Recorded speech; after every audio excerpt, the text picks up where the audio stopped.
అదే జగన్మోహన్ రెడ్డి గారికి తగిలిన రాయి తగిలి పక్కన ఉన్న వ్యక్తికి అంతే ఫోర్స్ గా వెళ్లి తగిలింది అంటే ఇక్కడ ఎంత ఫోర్స్ అప్లై ఉండాలి.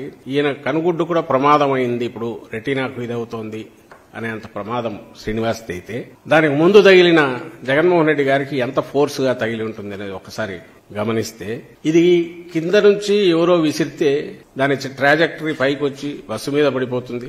అక్కడికి వచ్చేసరికి ఫోర్స్ ఉండదు. ఇది ఎవరైనా చిన్నపిల్లల్ని అడిగినా చెప్తారు. కొంచెం ఫిజిక్స్ గురించి అవగాహన ఉండని చెప్తారు, లేదా కామన్ సెన్స్ తో పల్లెటూరులో చదువురాని వాళ్ళైనా చెప్తారు. బలంగా ఏదో ఒకదాన్ని ప్రయోగించి ఉండాలి. అది క్యాటపుల్ట్ లాంటిది అయ్యుండొచ్చు, లేదా ఎయిర్ గన్ లాంటిది అయ్యుండొచ్చు. క్యాటపుల్ట్ తో అయినా సరే ఒక 20 అడుగులో 30 అడుగుల దూరం వచ్చేస్తే ఒకరికి తగిలిన తర్వాత మళ్ళీ అంత ఫోర్స్ తో ఇంకొకరికి తగిలితుందా అనేది అది ఒక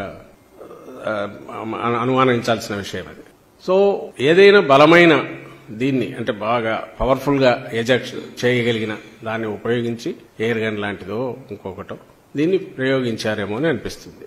ఎవరో తుంటరి వాడు ఒక మిస్క్రియంట్ దుండగుడు అలా చేసి ఉంటే ఇంత పథకం ప్రకారం ఇట్లా చేసే అవకాశం లేదు. ఇది క్యాజువల్ గా ఎక్కడి నుంచో విసిరినది అనుకోవడానికి లేదు అవకాశం.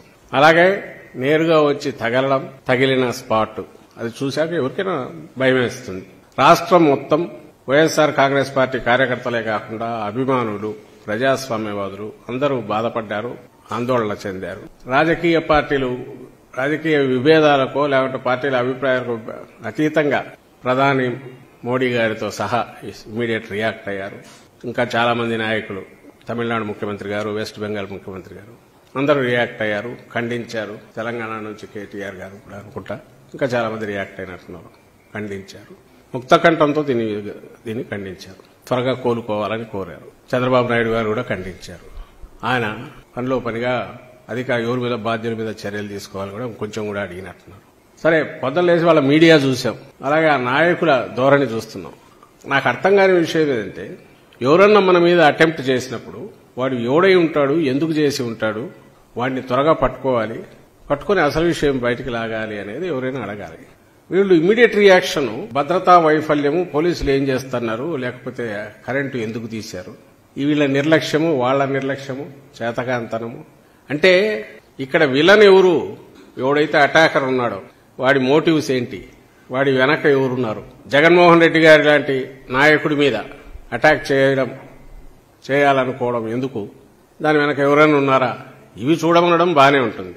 ఆయన త్వరగా కోలుకోవాలనడం బానే ఉంటుంది. అసలు దీనికంతా నిర్లక్ష్యము, పోలీసులు సరిగా లేరో, మీ భద్రతా వైఫల్యము అంటే ముందు దులుపుకోవడం ఎట్లా, పక్కకు తప్పుకొని బాధ్యత అంతా జగన్మోహన్ రెడ్డి గారి మీద ఎట్లా, ఇంకా అంతటితో ఆగకుండా ఇంకా వరుస పెట్టి వాళ్ళు కొడుతున్నవి చూస్తే ఆఖరకు ఇదంతా ఒక నటన అని చెప్పి ఈరోజు మార్నింగ్ కు తేల్చినారు టీడీపీ నాయకులంతా.